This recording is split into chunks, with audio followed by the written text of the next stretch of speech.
Bonjour, Jésus-Christ, Jésus-Christ, c'est Seigneur, que Dieu vous bénisse. De la manière que on réfléchit, on agit lorsqu'on n'a pas Dieu là, c'est déplorable.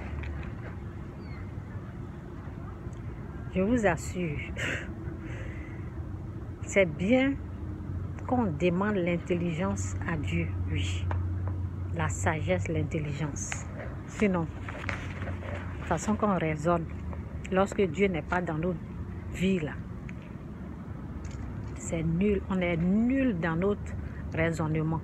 Je vous assure. Souvent, les gens demandent de l'aide.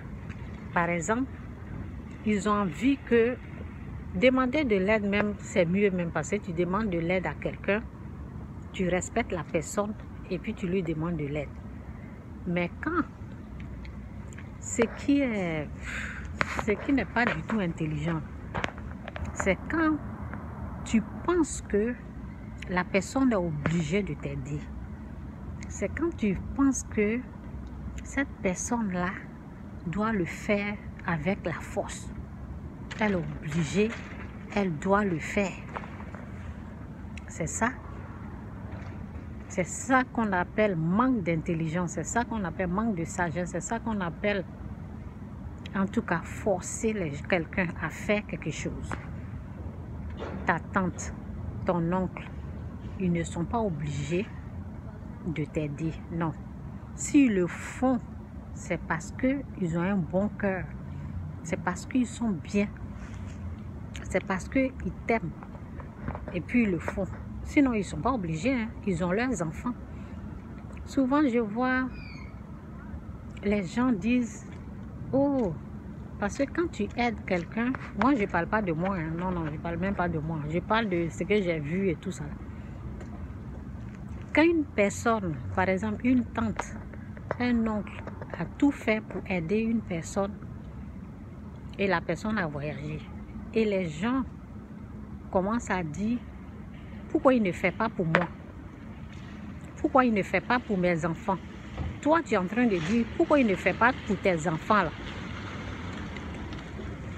Voici ce que je peux te dire. Si c'était facile à faire là, pourquoi toi-même tu ne fais pas pour ton enfant? Si c'est si facile, si on pouvait le faire ça facilement, si on pouvait faire rentrer les gens facilement en Occident là, pourquoi toi tu ne le fais pas? C'est ça que j'appelle manque d'intelligence, manque de sagesse. C'est parce que c'est pas facile que tu n'arrives pas. Et l'autre a fait pour faire rentrer une personne. Si elle pouvait faire rentrer tout le village là, la personne allait faire rentrer tout le village. C'est parce que ce n'est pas facile pour elle qu'elle a fait rentrer une personne. Et les autres sont jaloux.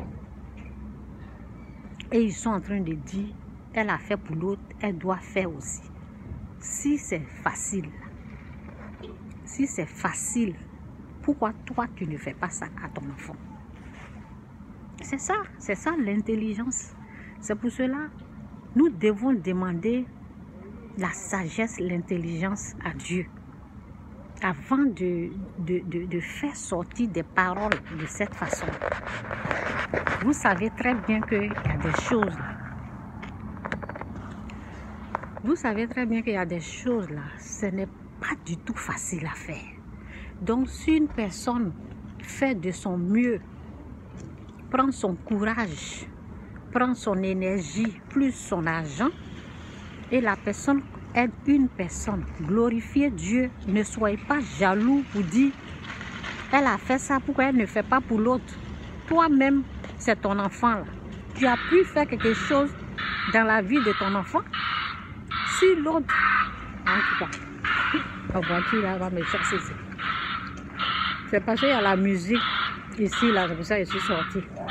Je n'ai pas enregistré la musique. Si l'autre, je continue. Si l'autre, si ta tante, si ton oncle, si l'autre personne a eu cette grâce et a fait rentrer une personne. Il faut encourager son courage, sa détermination, parce que avant même de faire rentrer une personne, là, il y a des dépenses, il y a des trucs. Moi-même, souvent, quand je mets ma main dans la vie des gens que je veux aider, là,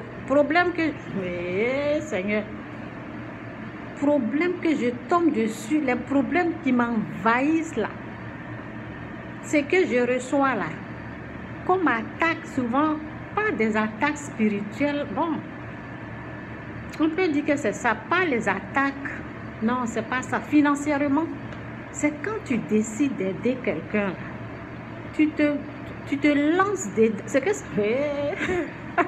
On ne peut pas tout expliquer. C'est pas tout qu'on peut dire. Dès que tu mets ton pied, j'ai essayé avec les autres, j'ai vu la souffrance dedans. Dès que tu mets ton pied quelque part, tu dis, cette personne-là, je vais faire ce que ça te montre là. Quand tu regrettes, tu te dis, dans quoi je me suis mis? C'est avec ça là, vous jouez. C'est avec ça là, vous vous amusez. Quand quelqu'un est en train de faire quelque chose, vous pensez que c'est tellement facile pour la personne. Est-ce que vous savez ce que la personne a traversé pour faire tout possible pour faire rentrer la personne? Combien la personne a gaspillé? Combien de sacrifices? Combien d'avocats? Combien de dépenses? Combien d'énergie que la personne a pris? Ce que ça a coûté pour faire rentrer une personne. Est-ce que vous savez? Vous savez les attaques spirituelles, vous savez les attaques physiques, vous savez les dépenses, vous savez comment. Si c'était facile, pourquoi tu ne fais pas aussi à tes enfants?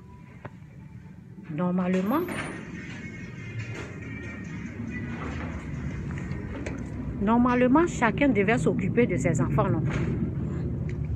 Normalement, chacun devait s'occuper de tes enfants, de ses enfants. Toi, tu n'as pas pu faire. L'autre a tout fait pour faire. Et puis, tu penses qu'elle est obligée de faire pour toi aussi. Non. On le fait par plaisir. On le fait parce qu'on veut. On le fait parce qu'on veut le faire. Parce qu'on l'aime. On aime la personne. Et on le fait parce que nous avons décidé de le faire. Ce n'est pas, ce que je veux que vous compreniez là, ce n'est pas une obligation. Ce n'est pas une obligation que telle personne doit aider forcément telle personne. Ce n'est pas obligé. Et Dieu n'oblige personne à faire. Non, Dieu n'oblige personne. Parce que si toi, sa maman, son papa ne l'a pas fait, là, la tante, l'homme n'est pas obligé. Si la personne le fait, c'est par plaisir, c'est par amour. C'est ça, il faut comprendre. Que Dieu vous bénisse, Jésus-Christ ou rien, Jésus-Christ c'est Seigneur. Bye.